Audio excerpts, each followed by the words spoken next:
సమూయేలు రెండో గ్రంథము 24వ అధ్యాయం.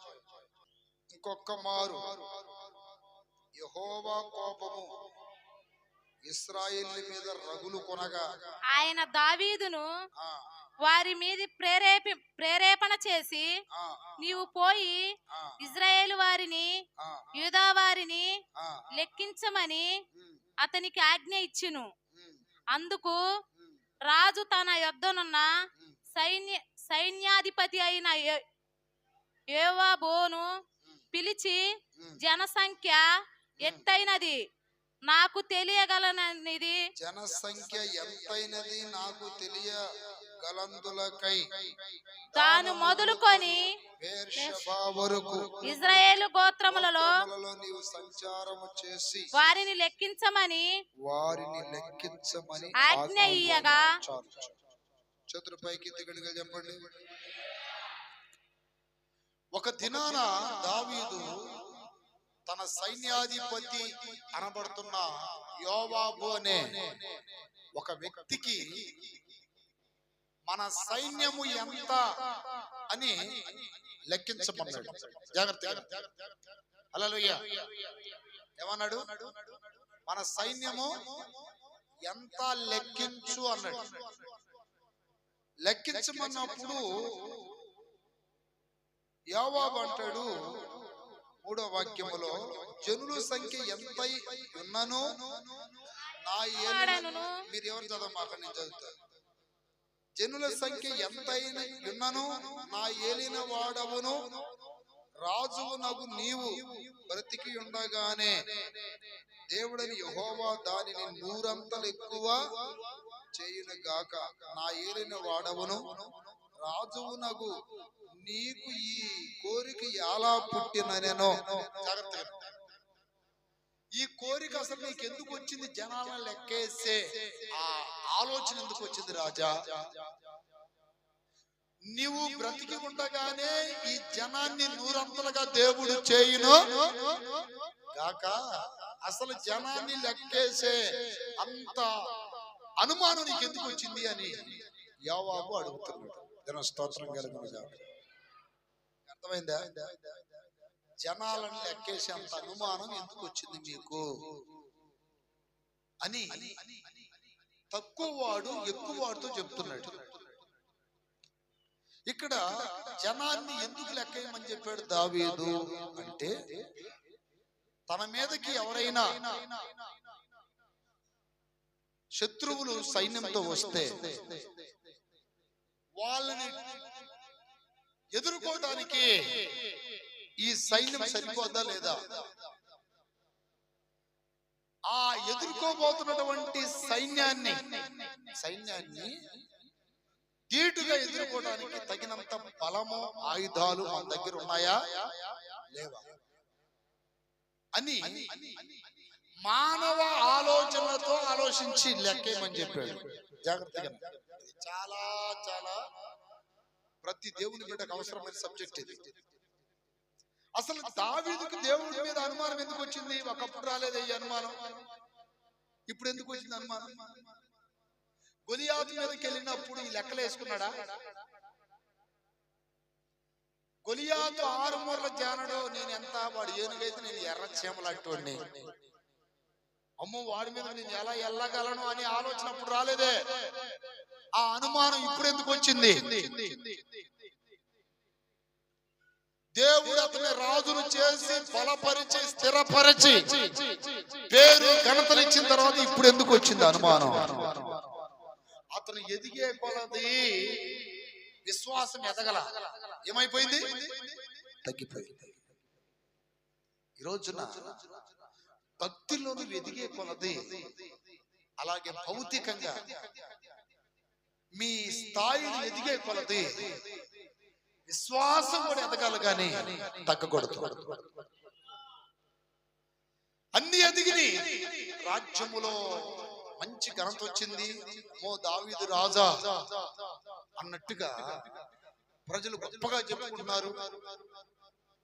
గొలియాతును చంపేసాడు అంటే గొప్పగా చెప్పుకుంటున్నారు. దావీదుకి ఇంతమంది పిల్లలు అంటాన్ని గొప్పగా చెప్పుకుంటున్నారు. అంత ఘనత వచ్చిన తర్వాత ఈ అనుమానం ఎందుకు వచ్చింది అసలు అతనికి? నా మాట ఎంతమందికి అర్థమవుతుంది? దేవుడు పైకి తీసుకెళ్ళిన తర్వాత అనుమానం ఎందుకు వచ్చింది అసలుకి? ఒక దినాన తన భార్యని, పిల్లల్ని, భార్యల్ని, అంటే ఎక్కువ మంది భార్యలు ఉన్నారు దావీదుకి, 6 భార్యలు.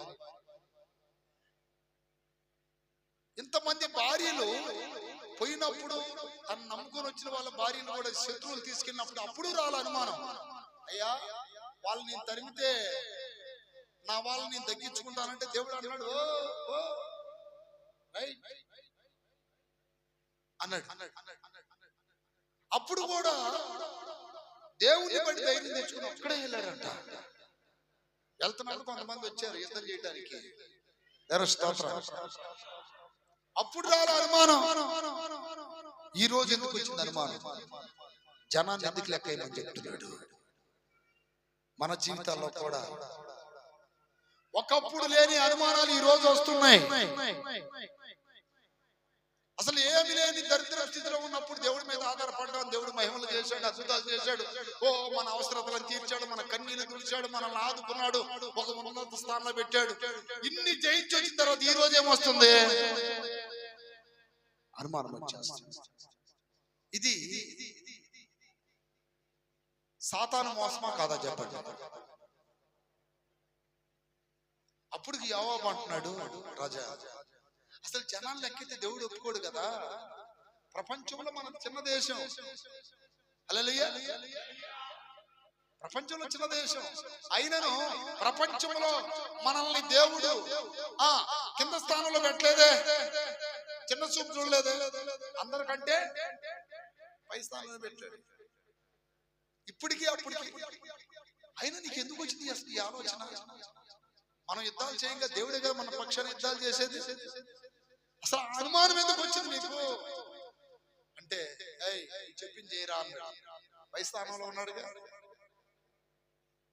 జీవితంలో ఏదైనా రావచ్చు దేవుని బిడ్డలకి. అనుమానం వస్తే దేవుడి శక్తిని తక్కువ అంచనేసినట్టే. మనం దేవుడి కోపం వచ్చేసింది, దేవుని కోపం రగిలిద్ది. మొత్తానికి అతనేమో రాజు దావీదు, యోవాబు సైన్యాధిపతి. కిందోడు పైయోడు మాట వినాలిగా, వెళ్ళి లెక్కేసి దేవుడు కోపం వచ్చేసింది. దేవుడు వచ్చేసింది. దావీదు దగ్గరికి వచ్చి దేవుడు అంటున్నాడు, చతురుపైకి ఎత్తుకిడికి చెప్పండి. ఆ వాక్యం చదువు.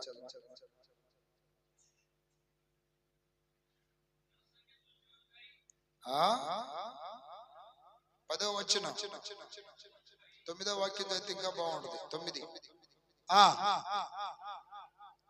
యోవాబు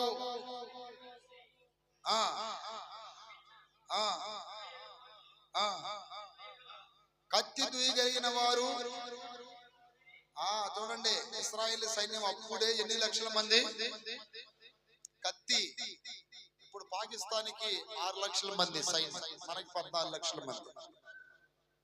దేవుని స్తోత్రం. అంత చిన్న దేశానికి అప్పుడే ఎన్ని లక్షల మంది? 8 లక్షల మంది కత్తి తీయగలిగిన వాళ్ళు. మొత్తం ఎంత ఇప్పుడు? 13 లక్షల మంది. ఈ రోజు 14 లక్షల మంది ఇంత ఇండియాకి ఉన్నారు. కానీ అప్పుడే ఇశ్రాయేల్ దేశానికి ఎన్ని లక్షల మంది? 13-14 లక్షల మంది అప్పుడే ఉన్నారంట. వాళ్ళకి ఎంతమంది ఉన్నారని లెక్క చెప్పేసి 10వ వాక్యంలో జనసంఖ్య చూసినందుకై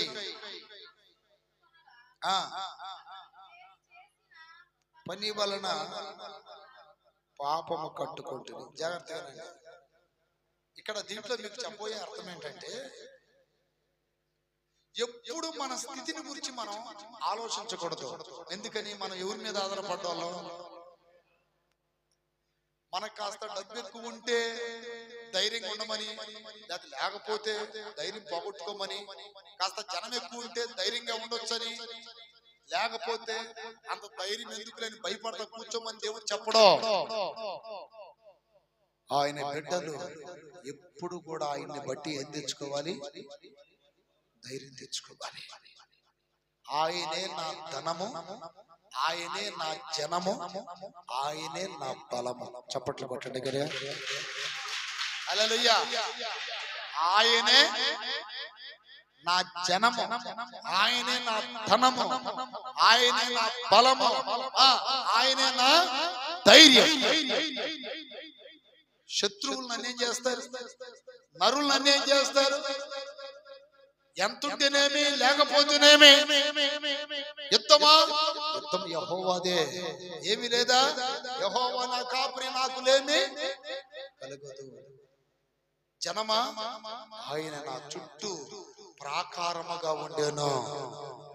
నా యుద్ధములు ఆయనే జరిగిస్తాడు.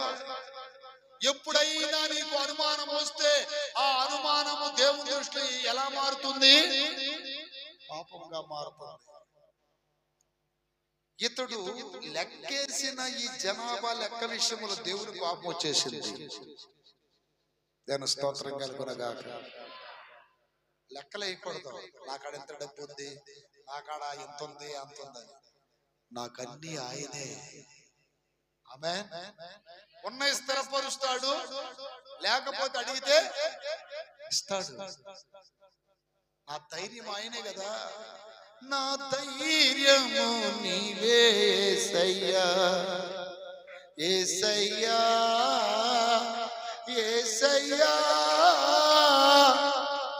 యేసయ్యా. కొంతమంది అంటారు చూడండి, నేను లేకపోతే ఇడు ఎట్లా బ్రతుకుతాడో, నేను లేకపోతే ఇడికి దిక్కే లేరు, నేను ఇవ్వకపోతే ఇడికి గతే లేదు అనే వాళ్ళు ఉంటారు. మనకి ఆయన లేకపోతే మనకు గతి లేదు. ఆమేన్. ఎవరు లేకపోతే? కానీ మనుషుల మీద ఆధారపడితే అయ్యో వాళ్ళు పోయారే, ఇల్లు వచ్చే వాళ్ళు ఇవ్వలేదే, వాళ్ళకి విరోధం అయ్యామే, మళ్ళీ అట్ట కొట్ట వాళ్ళతో రాజీ పడదామనే తలంపులు వస్తాయి. స్తోత్రం. చేతుల పైకి ఎత్తి గడిగా చెప్పండి. అసలు నువ్వు ఎవరి మీద ఆదుకుంటావు? ఎవరి మీద అనుకుంటున్నావు? కొంచెం ఆలోచించు.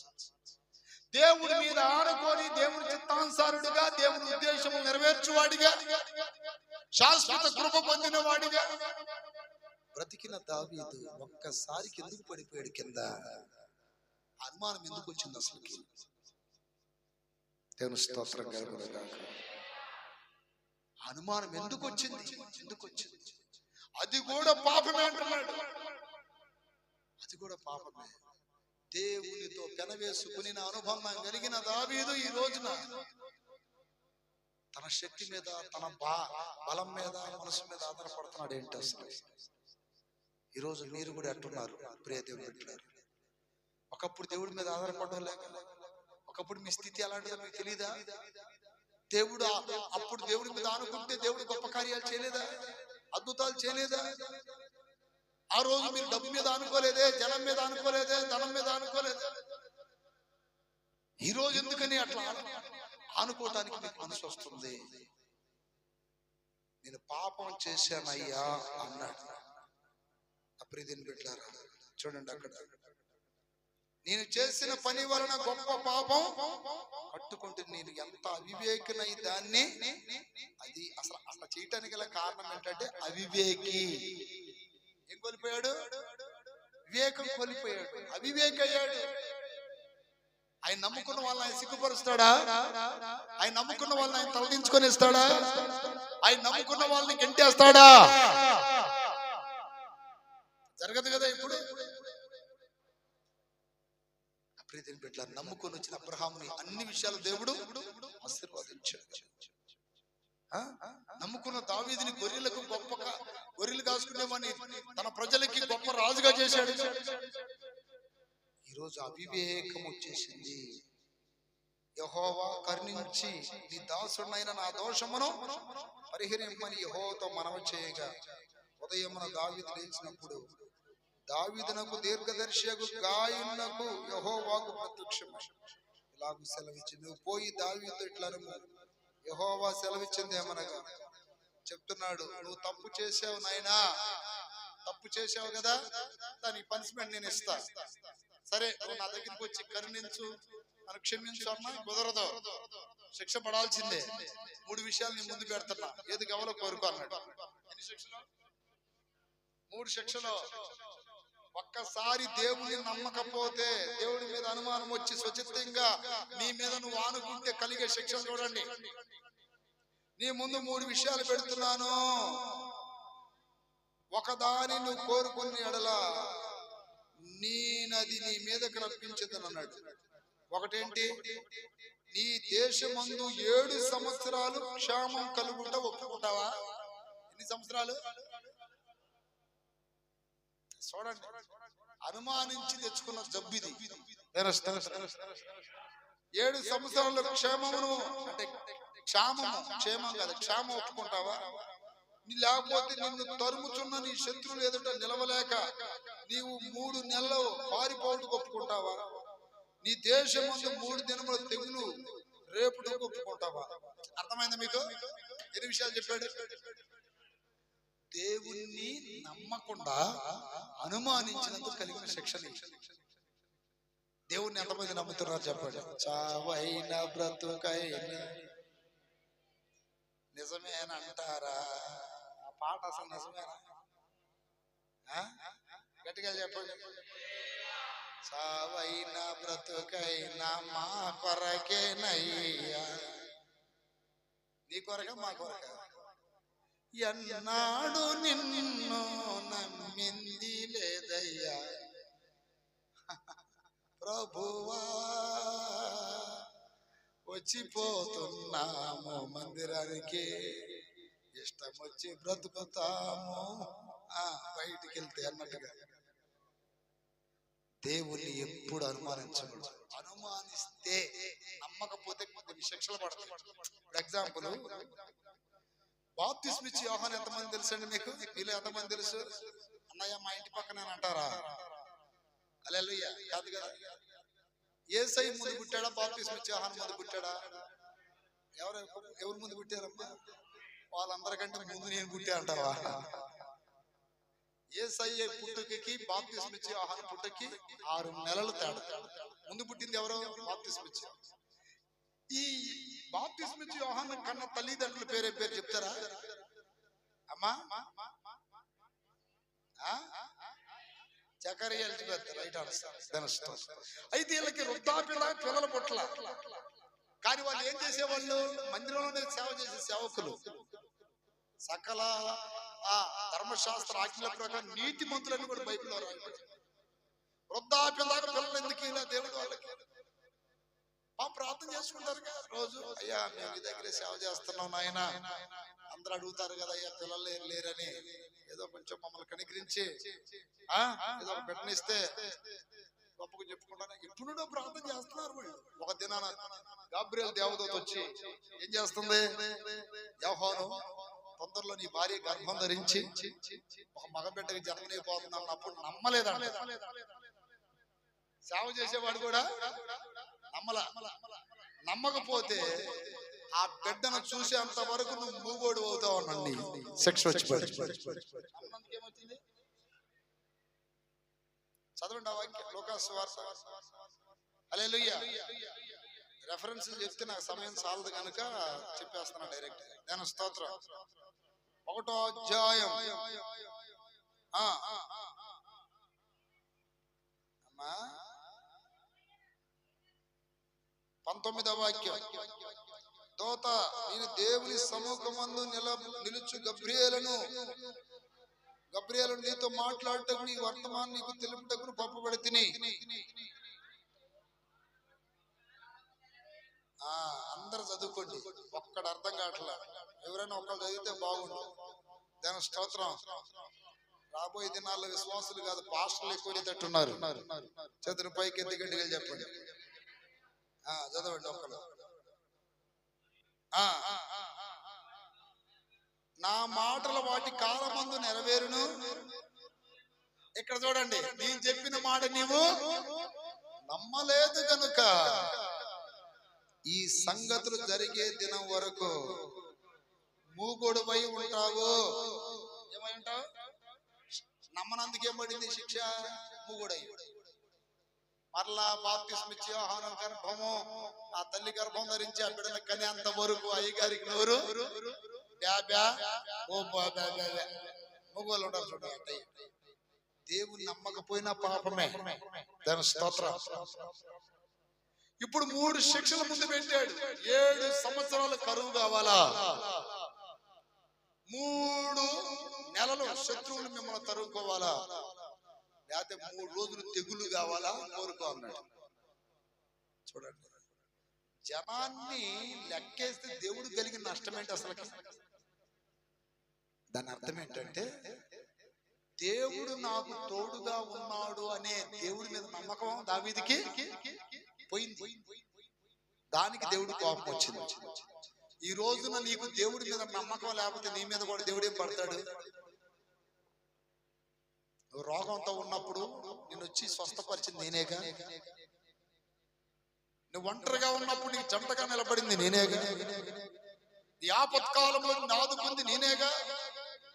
నీకు దిక్కు దేశానం లేనప్పుడు అండగా ఉంది నేనేగా. నీకు పేరు ఘనత లేక హీనుడిగా హీనురాలుగా బ్రతుకుతున్నప్పుడు నీకు గొప్ప పేరు ఇచ్చింది. కానీ ఈ రోజు నా మీద ఎందుకు వస్తుంది నీ కర్మ? 7 సంవత్సరాలు కరువు కావాలా, 3 నెలలు శత్రువులు తరుముకోవాలా, 3 రోజులు తెగులు కావాలంటే తెగులే కోరుకున్నాడు. అయ్యా శత్రువుల తరవడం ఎందుకు, కరువుకి మేము అల్లాడిపోవడం ఎందుకు, తప్పు నేను చేసి ఆ శిక్ష నా మీదకి, దావీదు ఇక్కడ ఒక మంచితనం ఉంది. మళ్ళీ ఆ శిక్ష నా మీదకి నా తండ్రి కుటుంబం మీదకి రప్పించు. కానీ అమాయకులైన ఈ ప్రజలు ఏం చేశారయ్యా? స్తోత్రాలు చెప్పారు. దేశాన్ని చేయలేవాడు ఎంత పెద్దోడైనా సరే తప్పు చేసాడు అనుకోండి, దేశం మొత్తానికి సమస్య కదా కదా. ఇప్పుడు నిన్న ఉగ్రవాదులు వచ్చి ఏ ఊరు అది? పహల్గామా అదేనా ప్రాంతంలో నాకు అనిపించింది, ఎంత గొప్ప సైన్యం ఉన్నా ఈ దేశంలో టూరిజం ఏరియాలో కనీసం సిబ్బందిని పెట్టలేదే. అర్థమైంది? కనీసం ఆర్మీ వాళ్ళు కాబట్టి కనీసం పోలీస్ ఆఫీసర్లు ఉంటారు కదా టూరిజం ఏరియాలో. ఏమైనా జరిగింది లేకపోతే వచ్చిన వాళ్ళల్లో వాళ్ళ గొడవలు జరగవచ్చు, కంట్రోల్ చేయడానికి ఎవరు లేకుండా పోయితే ఎంత అజ్ఞానంలో ఉంది ప్రభుత్వానికి అనిపించింది నాకు. అంత ఫేమస్ అయిన ఏరియాలో కనీసం సెక్యూరిటీకి ఎవరో ఒకరు ఉండాలా లేదా? కనీసం 10 మంది పోలీసులు ఉండాలి అక్కడ. చేతులు గాలిన తర్వాత ఇప్పుడు తడుపుకుంటే లాభమే ఉందండి. వాళ్ళు ఎవరో వచ్చారు, వాళ్ళు ఎందుకు వచ్చి చంపారో ఏంటో తెలియదు. ఆ నలుగురు వచ్చి 21 మందిని చంపి 100 మందిని గాయపరిచారంట. దానివల్ల ఇప్పుడు చూడండి, హిమాలయ ప్రదేశం జమ్మూ అండ్ కాశ్మీర్ ఏరియాలో సింధు నది ఉంది. సింధు నది మొట్టమొదటి బ్రాహ్మణ్స్ వచ్చి సింధు నాగరికత ఏర్పాటు చేసుకుని అక్కడే ఆ నది దగ్గరే ఇండస్ అంటారు. ఇండస్ అంటే సింధు నది. ఇండియా అనే పేరు వచ్చింది అక్కడే. మనకి భారతదేశం ఇండియా అనే పేరు బ్రిటిష్ వాళ్ళు పెట్టారంటారు, తప్పది. ఇండియా అనేది ఆ నదిని బట్టి వచ్చింది, ఇండస్ సింధు నది.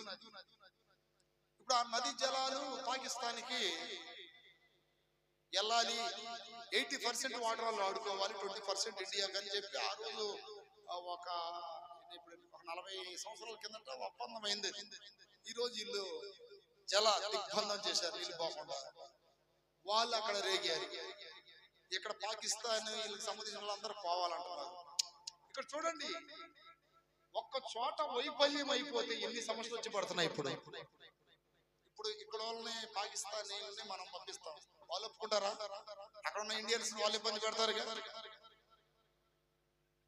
చేతుల పైకి ఎత్తి ఇక్కడికి అట్లా చేయటం ముమ్మాటికి తప్పే. అలా చేయకూడదు. వాళ్ళేదో ఇళ్ళకాడ అక్కడ ఇక్కడ టెన్షన్ల మీద 10 రోజులు జస్ట్ రెస్ట్ కోసం వెళ్ళారనుకోండి, వాళ్ళ మీద కాదు కదా వీళ్ళ ప్రతాపం చూపియాలంటే ఎవరి మీద చూపియాలా? ఏంటంటే మిలిటరీ సైన్యం మీద చూపించుకో. స్తోత్రం. యుద్ధం ఎవరి మీద ప్రకటించాలి? యుద్ధం చేయగలిగినోడి మీద కుంటోడి మీద, గుడ్డోడి మీద, మోగోళ్ళ మీద ప్రతాపం చూపించాం. అది దొంగ దెబ్బ కదా, అది ముమ్మాటికి తప్పి అలా చేయకూడదు చెబుతున్నా. ప్రభుత్వం నిర్లక్ష్యం కూడా ఉందా లేదా, అక్కడ కనపడుతుందా లేదా? అంత ఫేమస్ అయిన టూరిజం ఏరియాలో కనీసం మినిమం 10 మంది పోలీసులను పెట్టాలా లేదా? సరే, వచ్చిన వాళ్ళలో ఏదో గొడవలు అయి తోసుకోవడం ఏదో ఒకటి జరుగుతుంది వీళ్ళకైనా. గుర్రాల మీద నేను కూడా పోయా కాబట్టి చెప్తున్నా మీకు. అందుకే చేతుల పైకి ఎత్తిగడగా చెప్పండి. అయితే వాళ్ళు కొంచెం ముందు వెళ్ళారు పహల్గామా, నేను కొంచెం వెనక్క ఏరియాలో వెళ్ళాం. ఇది 2011 సెప్టెంబర్ మాసం నేను దావీదయ్య గారు వెళ్ళాము, 29 మంది. ఆ గుర్రాల మీద వెళ్ళింది. ఇంకెంత ఒక 5 కిలోమీటర్ల లోన తీసుకెళ్తారు, అవన్నీ చూపిస్తారు. అయ్యని 2011 సెప్టెంబర్ మాసంలో వెళ్ళాము అప్పుడు అందరం. ఈ రోజు అది చూసినప్పుడు బాధ కలిగింది, లేనిపోయింది. అప్పుడు మా దగ్గరికి ఎట్లా అటాక్ అయితే ఏమైపోయే వాళ్ళం అని. ఆ రోజు అది ఆ భారత బంధు మేము వెళ్ళినప్పుడు శ్వాసం వెళ్ళాము, దేవస్తోత్రం అని అంతే. చతురపైకి ఎత్తిగడికలు చెప్పండి. అంటే ఏదైనప్పటికీ జాగ్రత్తలు ఉండాలి. సరే, ఇక్కడ చూడండి, దావీదు గొప్ప రాజు అయినప్పటికీ అవివేకంగా దేశం మొత్తానికి ఏం తెచ్చిపెట్టాడు. ఇప్పుడు గవర్నమెంట్ చేసిన చిన్న మిస్టేక్ అది. అక్కడ కనీసం సెక్యూరిటీ ఇవ్వలేదంటే మిస్టేకా కాదా? మినిమం సెక్యూరిటీ కావాలి. టూరిజం ఏరియా అంటే ఏంటి, రకరకాలు వస్తాయి, కొట్లాడుకుంటారు, గొడవలు అవుతాయి. బయట వాళ్ళు వచ్చి తను కొట్లాడ పెట్టుకుని వీళ్ళకైనా ఆ గుర్రాల దగ్గర, వాడి దగ్గర, ఏడు దగ్గర ఏదో ఒక సమస్య వస్తూనే ఉంటుంది. కాబట్టి నాకు తెలిసేదంటే గవర్నమెంట్ కూడా వైఫల్యం ఉంది. ఇప్పుడు ఆ సమస్య దేశం మొత్తానికి చుట్టుకుందా లేదా? మన మీద మనకు కూడా చుట్టుకుంది. రేపు ఇప్పుడు కేజీ టమాటా 50 ఉన్నాయా, 60 ఉన్నాయా, ఎంత ఉన్నాయి? 30. ఇంకా 4 రోజులు ఆగండి, ఎంత అవుతుంది? ఎందుకని అక్కడ యుద్ధాలు జరుగుతున్నాయి. ఒక్కొక్క బాంబు లక్షలైతే ఒక్కొక్క బాంబు ఇవ్వాలంటే ఆ ప్రభావం మొత్తం ఎవరి మీద పడుతుంది? ఇప్పుడు దేశం మొత్తం మీద పడింది ట్యాక్సుల రూపంలో, అందరూ భరించాలిగా. అట్లాగే దావీదు చేసిన ఒక్క తప్పుకి దేశం మొత్తం మీద శిక్ష పడింది. మీకు అర్థమైందా లేదా? అర్థం కావాలని అది తీసుకున్న ఎగ్జాంపుల్. ఇప్పుడు ట్యాక్సులు పెరిగిపోతాయి. ఎందుకని? ఇప్పుడు ఆ ర్యాకెట్ ఖర్చులు మన మీదే పడతాయి, ఆ జవాన్ల ఖర్చు మన మీదే పడింది. అర్థమైందా? ఆ పిరంగి ఖర్చులు మన మీదే పడింది. వాడి కూడా ఉగ్రవాద జరిగింది. దాన్ని బట్టి ముస్లింస్ మొత్తాన్ని అనకూడదు కదా, తప్పు. హల్లెలూయా. వాళ్ళు చేసిన దానికి ముస్లింస్ మొత్తాన్ని అనకూడదు. ఎందుకంటే అన్ని కులాల్లో మతాల్లో మంచోళ్ళు ఉంటారు. అక్కడ ఇంకో గొప్ప విషయం ఏంటంటే, వాళ్ళని కాపాడటానికి ప్రయత్నం చేసి ప్రాణాలు పోగొట్టుకుంది కూడా ముస్లిమేనంట కుర్రోడు. అరే, వాళ్ళు మన కాడికి వచ్చారా, వాళ్ళు మన దేవుళ్ళతో సమానం, వాళ్ళు మనం అట్ట కాల్చి చంపకూడదని అంటే దాదాపు 40 రౌండ్లు కలిసారంట ముస్లిం కుర్రోడ్ని. అసలు మన ఏరియా ఏదో వాళ్ళ వల్ల మనం బతుకుతున్నాం. ఇక్కడ ఇంత టూరిజం జరుగుతుందంటే, ఇన్ని వ్యాపారాలు జరుగుతున్నాయి మాకు. ఈ వ్యాపారాలన్నీ వాళ్ళ వల్ల జరిగింది. వాళ్ళు మనం చంపడం ఏందని పాపం అడ్డుపడితే దానివల్ల ఏమైంది? అక్కడ ఇప్పుడు జమ్మూ అండ్ కాశ్మీర్ లో ఆ ఏరియాలో భయం. దేశములో ఒక ప్రధానమైన వ్యక్తి తప్పు చేస్తే దేశం మొత్తం మీద ఆ ప్రభావం చూపిద్ది. ఇక్కడ దావీదు చేసిన తప్పుకి దేశం మొత్తం మీద పడిందా లేదా శిక్ష?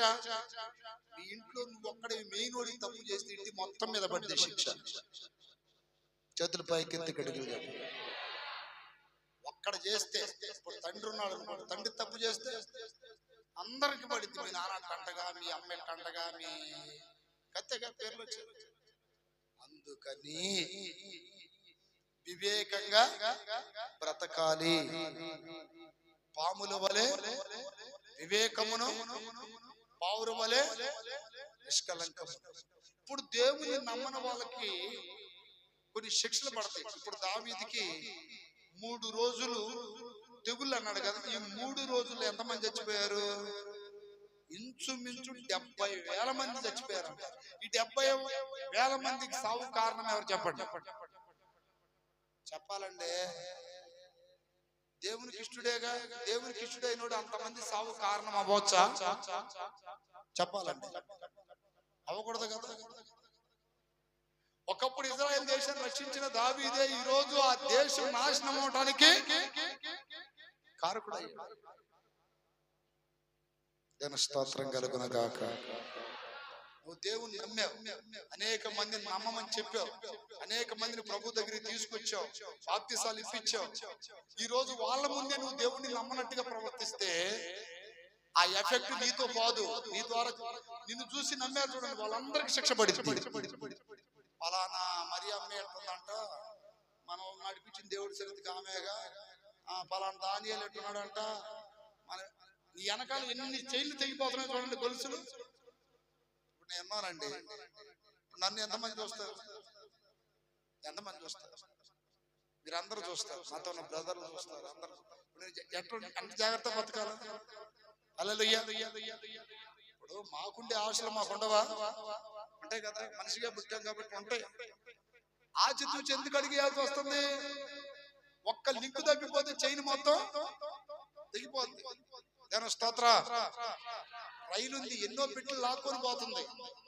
ఒక్క పెట్టి మిస్ అయింది అనుకోండి, మిగతా పెట్లన్నీ అట్లాగే. ఇంటికి పెద్దోడివి కదా నువ్వు, ఇంటికి పెద్దోడివి కదా, తండ్రివి కదా నువ్వు, పిల్లలకు మాదిరిగా ఉండాలి. ఒక ఆయన నా దగ్గరికి వచ్చి, మా అబ్బాయి తాగుతున్నాడు అంటే అన్నాను, నువ్వు తాగుతులేదా నేనంటే, అమ్మా అమ్మా చెప్పు చెప్పు. నేనంటే సభ్య సమాజానికి ఏం మెసేజ్ ఇస్తావు? సమాజం తర్వాత తీసి ఓన్లీ యువర్ ఫ్యామిలీ. అర్థమైందా? To your family. నీ ఇంటికి నువ్వు ఏం సమాజం సందేశం ఇస్తావు నువ్వు? ఆమె అంటే పెద్దవాడు, వాడు పెద్దవాడే, వాడు ఏమన్నా టైర్లు వేసుకుని తిరుగుతున్నాడా? వాడికి పెళ్ళైంది, పిల్లలు పుట్టారు. మా వాడు మందు మానాలంటే ఏం చేయాలంటే అన్నాడు, నువ్వు మానుకో, ఆటోమేటిక్ వాడే మానుకుంటాడు. చేతులు పైకి ఎత్తికట్టు వెళ్ళి. అర్థమైందా లేదా? ఇప్పుడు పెద్దోడు చేస్తే సంస్కారం, చిన్నోడు చేస్తే విచారం అవదో. పెద్దోడిని బట్టి చిన్నోడు అంతే. మనము మాదిరిగా ఉండాలని వాక్యం చెప్తుంది. హల్లెలూయా. మనం ఏమై ఉండాలి? మాదిరిగా. తిమోతికి రాసిన పత్రిక చదవండి. మాదిరిగా ఉండకపోతే నిన్ను నమ్ముకున్న వాళ్ళకి, నీ ఇంట్లో వాళ్ళందరికీ నువ్వు శిక్ష తెచ్చి పెడతావు. నేను స్తోత్రం. తిమోతికి రాసిన మొదటి పత్రిక 4వ అధ్యాయం 11, 12 చదవండి. నీ యవ్వనమును బట్టి మాటలోను, ప్రవర్తనలోను, ప్రేమలోను, విశ్వాసములోను, పవిత్రతలోను విశ్వాసులకు మాదిరి. ఎట్టుండాలండి? మాటలో కూడా, ప్రేమలో కూడా, ప్రవర్తనలో కూడా, పవిత్రతలో కూడా నీతో ఉన్న విశ్వాసులందరికీ ఎట్లుండాలి నువ్వు? ఇప్పుడు నువ్వు ప్రార్థన చేసుకోమ్మా అంటే ఎట చేసుకుంటామా? నువ్వు మోకాళ్ళ నుంచి. నిన్న కాదు మొన్న ఒక అబ్బాయి నా దగ్గరికి వచ్చాడు, కుర్రోడు, ఎంత ఒక 15 సంవత్సరాలు ఉంటాడు. వాడు ఎప్పుడు వచ్చినా ఆడుకోవడానికి వస్తుంటాడు చర్చి దగ్గర, వాళ్ళతో వెళ్తాడు. నిన్నేం జరిగిందంటే, వాడు అన్న మా అమ్మకు బాగలేదు అన్నాడు, మా మామయ్యకి బాగలేదు అన్నాడు. నేను ఆ టయాన ఏదో జస్ట్ మన గ్రౌండ్ లో కూర్చొని, నాకు బల్ల ఉంటది అక్కడ, చూసారు లేదు, ఒక అరుగులాగా. ప్రతిరోజు ఖాళీ గుండి నేను వెళ్ళి అక్కడే కూర్చోండి, నాకు ఇష్టం. ఏకాంతంగా గడపటం. స్తోత్రం. ఏకాంతంగా ఒంటరిగా కూర్చొని ధ్యానించడం అనేది నాకు ఒక అలవాటు. ఒకప్పుడు అడవుల్లో చెట్ల కింద, ఈ ఏరియా కూడా అప్పుడు ఉండే చెట్లు, ఈ ఏరియా మొత్తం, అది ఆ యాప్ చెట్టు కింద కూడా అందరినీ, అక్కడ మన పాత మందిరం ఉంటే నేను ఒక్కడనే వచ్చి కూర్చొని అక్కడ ధ్యానించడం అలవాటు. పేరీచర్ల ఏరియాలో కూడా చాలా ప్రాంతాలని అట్లా ఒంటరిగా కూర్చోవడం అలవాటు నాకు. బైబుల్, నీళ్లు, డబ్బా బైబుల్, ఒక బుక్ తెచ్చుకొని కూర్చొని పాటలు రాయటం, వాక్యాలు రాయటం అన్ని చేస్తుంటాం. అట్లాగే ఈ మధ్య లేదని కొంచెం బాధ కలిగితే మొన్న అది ట్యాంకి పడగొట్టే దాన్ని చేసే ఇంటికి వరకట్ట అడిగాడు ఈ సిమోనే. స్తోత్రం. ఆడ కూర్చున్నా వాడు వచ్చాడు నా దగ్గరికి. వచ్చినప్పుడు నాకు ఎప్పటి నుండో ఆలోచన, ఇన్ని ప్రార్థనలో కూర్చోబెట్టాలి మనం, ఇదేమో ప్రార్థన పొంగట్లేదు ఏంటా అని ఆలోచన వస్తే ఈ లోపు వాడు మా అమ్మకి బాగలేదు, మా మామయ్య బాగలేదని వచ్చాడు. వాడు ఆ విన్నపం చెప్పగానే ఇట్లా రాను, మీ అమ్మ బాగుండాలా లేదా, బాగుండాలన్నా అన్న, మీ మామయ్య కూడా బాగుండాలి లేదా, బాగుండాలి. ఇప్పుడు మనం ఏం చేయాలరా, ప్రార్థన చేయాలన్నాను. సరే నేను మోకాలు వస్తే నువ్వు కూడా ఉంచురా అన్న. ఇప్పుడు అవకాశం వచ్చిందిగా, వాడు ఎప్పుడు ప్రార్థన చేయడు. రమ్మని చెప్పి వాడితో పాటు అరగంట సేపు ప్రార్థన చేశాడు. వాడు కొంచెం ఏడుతో ఎట్టయితేనే అరగంట ఏం చేశాడు వాడు. ఇప్పుడు నువ్వు ప్రార్థన చేయరా, నీ కూర్చొని అడిగి చూస్తానంటే చేస్తాడా? అందుకని వాడిని ప్రార్థనలో ఉంచడం, నేను కూడా మోకాలు వచ్చి అక్కడ స్తోత్రం. వాడు వాళ్ళ అమ్మ పోయి చెప్పినట్ట, అన్న నేను ఇద్దరం అరగంట సేపు ప్రార్థన చేసామమ్మా మీకోసం. దాని స్తోత్రం. ఇక్కడ వాడికి నేను ఏమయ్యాను, ఇప్పుడు నేను ప్రార్థన చేశాను కాబట్టి వాడు నువ్వు చేసుకోవాలని చేస్తాడా? అలాగే ఇళ్లలో కూడా భర్తలు ప్రార్థన చేస్తే భార్యలు చేస్తారు, భార్య ప్రార్థన చేస్తే పిల్లలు చేస్తారు. ఎవరికి వారు మాదిరిగా ఉండాలి. కానీ దావీదు మాదిరిగా లేడు ఇప్పుడు. అందుకని సమస్య వచ్చి పడింది అతనికి. స్తోత్రం కలుగునగాక, స్తోత్రం కలుగునగాక. దేవుని నమ్మకపోతే కలిగే శిక్షలు ఒకటి దావీదుకు జరిగింది, రెండోది జకర్యాకి నోరు పోయింది, మూడోది ఇంకొక వ్యక్తి ఉన్నాడండి, అదొక్కటి చెప్పి ముగిస్తాను. అతడు దేవుని నమ్మకపోతే దేవుడు కోపం వచ్చింది. యెహోషాపాతు రాజు, నేను స్తోత్రం కలుగునగాక. దినవృత్తాంతములు, హల్లెలూయా. చేతులు పైకి ఎత్తి గట్టిగా చెప్పాలి, హల్లెలూయా. ఎక్కడది?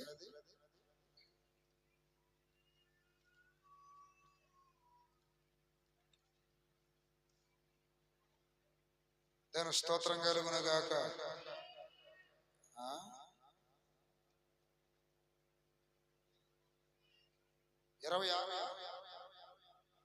ఎన్ని స్తోత్రం. యెహోషాపాతు రాజు, నీవు సిరియా రాజును నమ్ముకుంటివే అంటాడు. నేను స్తోత్రం కలుగునగాక.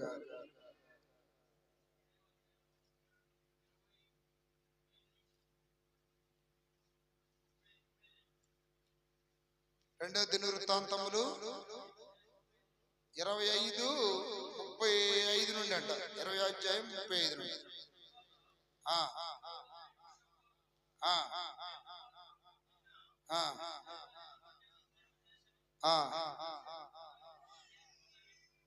అది కాదు, దాని స్తోత్రం కలుగునగాక. ఇది మొదలుకొని నీ కాళ్ళలో జబ్బు పుట్టును అంటాడు. దాని స్తోత్రం. సారీ, ఆసారం. చేతుల పైకి ఎత్తి గట్టిగా చెప్పండి. యెహోషాపాతు కాదు, ఆసారం. 16వ అధ్యాయంలో అక్కడ అంటున్నాడు, 8వ వాక్యం చదువు. బహు విస్తారమైన రథములను, గుర్రపు రౌతులను గల కుషీలను, లూబీలను గొప్ప దండై వచ్చింది కదా. అప్పుడు ఎప్పుడు ఒకప్పుడు అయినను యెహోవాని నమ్ముకునినందున వారిని చేతికి అప్పగించెను. తన ఎడల యథార్థ హృదయము గల వారిని బలపరచుటకై యెహోవా కను దృష్టి లోకమంతట సంచారం.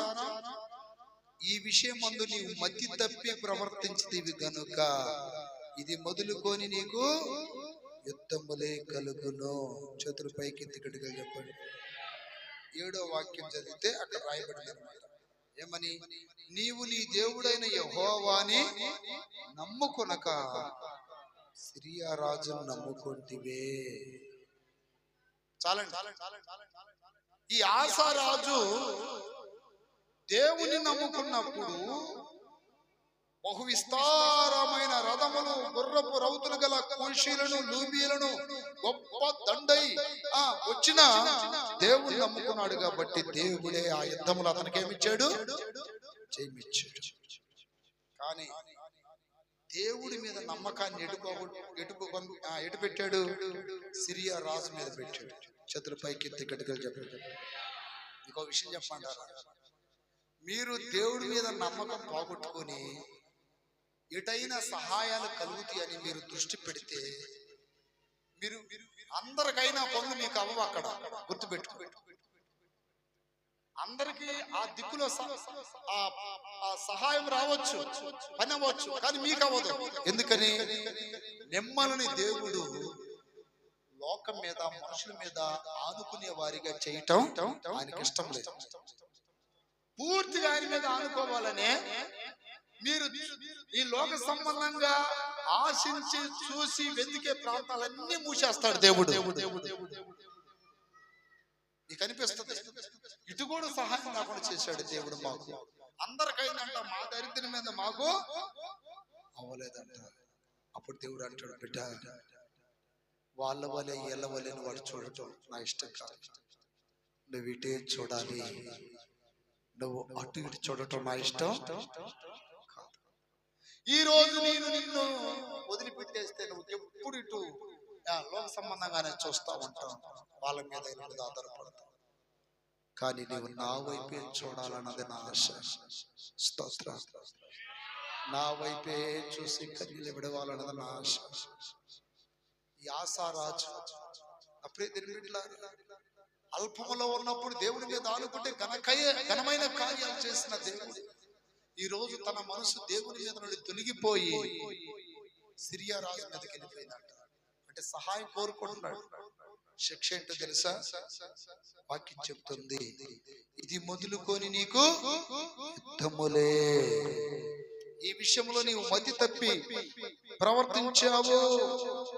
12వ వాక్యం, ఆసా తన ఏలుబడి యందు 39వ సంవత్సరమున పాదములలో జబ్బు పుట్టి. చూడండి, పాదాలలో జబ్బు పుట్టింది శిక్షగా. నమ్మకపోతే జబ్బు పుడితే దేవుని మీద నమ్మకం పెట్టుకోలేదంటే అతను బాధపడిన దాని విషయంలో అతను యెహోవా యొద్ద విచారణ చెయ్యక, డాక్టర్లు ఉన్నారులే మాకు, ఎవరున్నారా? వైద్యులను పట్టుకున్నాడంట. పట్టుకోవాల్సింది ఎవరిని? చాలా సార్లు మీరు కూడా డబ్బు ఉందని ఎప్పుడు డాక్టర్లు పట్టుకుంటా ఉంటారు. వాళ్ళేమో కోస్తా ఉంటారు, పొడుతా ఉంటారు. డాక్టర్లు ఏం చేస్తారు? వాయటం, పొడవటం. పొడవటం అంటే ఏంటి? సూదులు. పోయటం అంటే ఆపరేషన్. నీవు దేవుని నమ్ముకుంటున్నావా, మనుషులు నమ్ముకుంటున్నావా? దావీదు సొంత శక్తి నమ్ముకున్నాడు. ఒక సందర్భంలో 70,000 మంది నశించుకోవడానికి కారకుడయ్యాడు. ఆసా సిరియా రాజు నమ్ముకున్నాడు. పాదములో జబ్బు పుట్టింది, శిక్ష పొందాడు. జకరియా దేవుడు చెప్పిన మాట నమ్మలేదు, ఎవరు కోల్పోయాడు. ఈ రోజున నీకు ప్రశ్నిస్తున్నాడు దేవుడు, ప్రశ్నిస్తున్నాడు. నువ్వు నన్ను నమ్ముతావా? ఏ స్థితిలోనైనా నమ్మాలా. అన్ని ఉన్నప్పుడు, నిరీక్షణకు ఆధారం ఉన్నప్పుడు కాదు. నిరీక్షణకు ఆధారం లేనప్పుడు అబ్రహాము దేవుణ్ణి నమ్మినని వాక్యం చెప్తుంది. ఒక వ్యక్తి ప్రభు దగ్గరికి వచ్చి ఆయన పాదాల మీద పడి, నా కుమార్తె చావసిద్ధమైందయ్యా, నువ్వు వస్తావా అని అడిగితే, సరే పదా అన్నాడు ప్రభు. బయలుదేరి వెళ్తూ ఉండగా ఇంటి దగ్గర నుండి ఒక సమాచారం వచ్చింది, నీ కుమార్తె చనిపోయింది. ఆ మాట ఎంత బాధ కలిగించింది, ఎంత కలిసి వేసింది హృదయాన్ని. వెంటనే అతడు ఏం చేయాలో అర్థం కాక ప్రభు చూస్తే ప్రభు అంటున్నాడు, నమ్మిక మాత్రం ఉంచు. మార్కు సువార్త 5వ అధ్యాయం 35వ వాక్యం. హల్లెలూయా. ఆయన ఇంకను మాట్లాడుచుండగా కొందరు వచ్చి నీ కుమార్తె చనిపోయినది, ఇంకెందుకు ఆయన్ని శ్రమ పెడతావు అని చెప్పినప్పుడు వారు చెప్పిన మాటలు నమ్మొద్దు. చప్పట్లు కొట్టండి గట్టిగా. ఈరోజు ఎవరో చెప్తారు, ఎవరెవరో మాట, నువ్వు బాగుపడలేవులే అమ్మాయి, నీ బ్రతుకు అంతేనమ్మాయి, అంతేనబ్బాయి, మీరు కోలుకోరులేయ్యా. ఎట్లాంటి నిరాశ, నిస్పృహలు, అపనమ్మకం, విశ్వాసం కలిగే మాటలు చెప్తారు. అప్పుడు మీరేం చేయాలా? దేవుడు వైపు చూస్తారా, వాళ్ళ అన్న మాటల వైపు చూస్తారు? ఇంకా మీ కుటుంబం బాగుపడదులే, మీరు బాగుపడరు. ఎన్ని మాటలన్నా వినండి, కానీ మీ కళ్ళు ఆయన వైపు చూడాలి. అక్కడ చూడండి, యేసయ్య అంటున్నాడు, వారు పలికిన మాటలు యందు నువ్వు లక్ష్య పెట్టవద్దు, భయపడకము, నమ్మిక మాత్రము ఉంచు. Trust me, don't discourage. వాళ్ళ మాటలు వినొద్దు, డోంట్ లిసన్ దేర్ వర్డ్. వాళ్ళ యొక్క మాటలు వినొద్దు.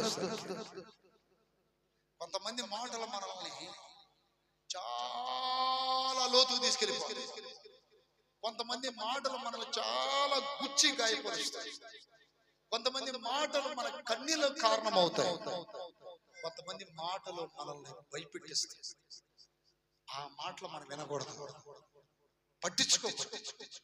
మనం వినాల్సింది ఒక్కటే ఒక్క రూట్ లో వస్తున్న దేవుని స్వరము. ఆ దేవుని స్వరం మాత్రమే మనం వినాలి.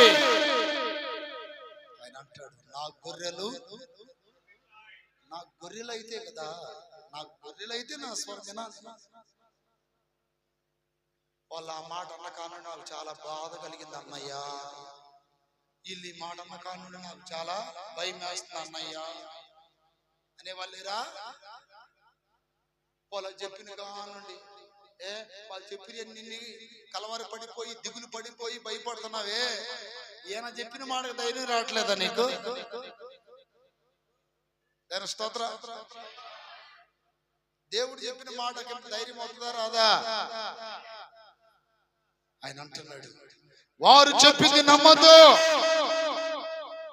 నమ్మిక మాత్రం ఉంచు. చప్పట్లు కొట్టండి గట్టిగా. నమ్మిక మాత్రం ఉంచు. దేవుని యందు నమ్మకం ఉండాలి మనకి. ఒక దినాన యేసు ప్రభువారు సముద్రంలో పడవలో వెళ్తున్నాడు. ఆయన అమర భాగాన పడుకున్నాడు. ముందు 12 మంది శిష్యులు కూర్చున్నారు. కొంత దూరం వెళ్ళిన తర్వాత గాలి తుఫాను ప్రారంభమైంది. అలలు వెగసి నీళ్లు పడవలో పడిపోతున్నాయి. అమ్మో, ఇక మనం అయిపోయామని భయపడుతున్నారు. యేసు వైపు చూసి, అయ్యా మేము నశించిపోతున్నాం, నీకు చింత లేదా అంటే యేసయ్య లేచాడు, గాలిని గద్దించాడు, సముద్రం నిమ్మలమైపోయింది. వాళ్ళ వైపు చూసి అంటున్నాడు, ఇంకా మీరు నమ్మలేకున్నారా? ఏమన్నాడు? మార్కు సువార్త 4:40 మీరు ఇంకనూ నన్ను 4:40 మీరు ఎందుకు భయపడుతున్నారు? ఇంకా మీరు నన్ను నమ్మట్లేదా? ఇంకా మీరు నన్ను నమ్మట్లేదా? ఏమండి, ఈ రోజు మిమ్మల్ని అడుగుతున్నాడు ఆయన, ఎందుకు చిన్న రోగానికి భయపడుతున్నారు? చిన్న శోధనకి ఎందుకు కలవరి పడిపోతున్నారు?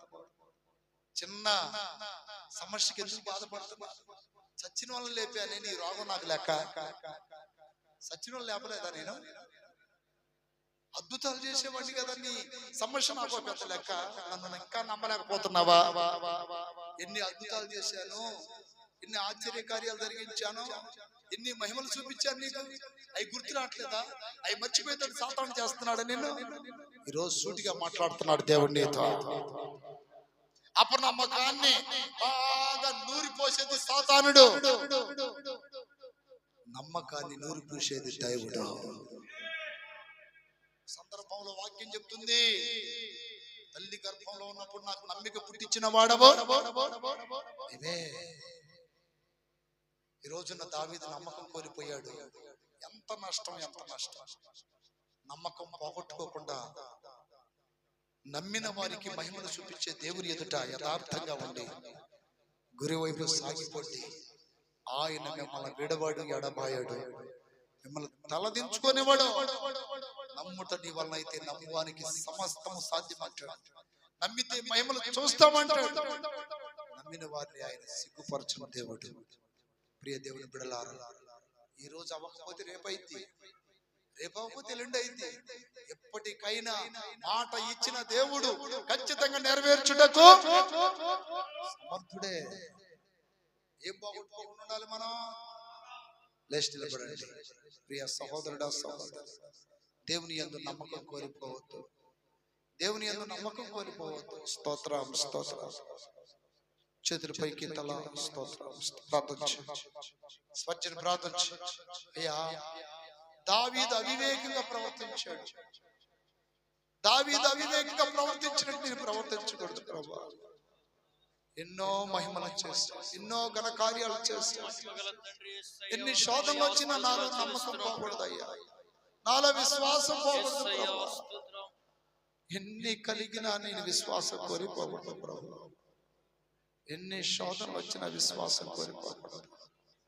ఆమేన్, ఆమేన్. స్తోత్రాలయ్యా. మహిమగల దేవా యేసయ్యా, వందనాలు చెల్లిస్తున్నాం ప్రభు. అయ్యా, మీ లేఖన భాగాల ద్వారా తండ్రి యేసయ్యా ఈ దినాన మాతో మాట్లాడేందుకు స్తోత్రాలు చెల్లిస్తున్నాం ప్రభు.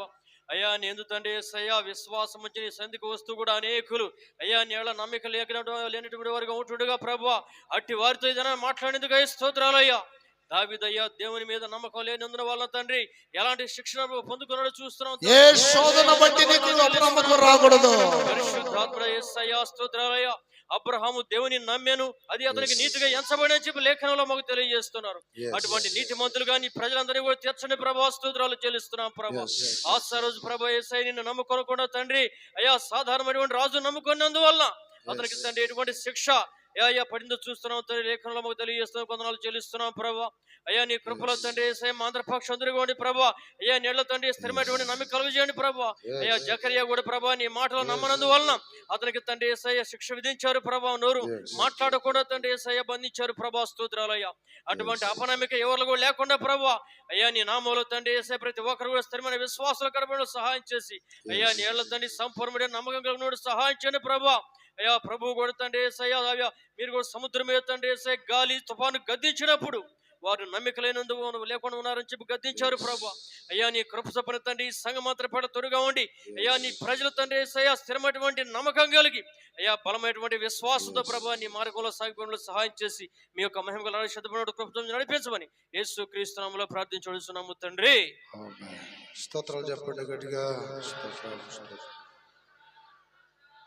తండ్రి అయిన దేవుని ప్రేమ, కుమారుడైన యేసుక్రీస్తు పరిశుద్ధాత్మ యొక్క అన్యోన్యమైన సహవాసం కూడా వచ్చిన మనకి సకల పరిశుద్ధులకు ఇప్పుడు ఎల్లప్పుడూ సదాకాలం నడిపి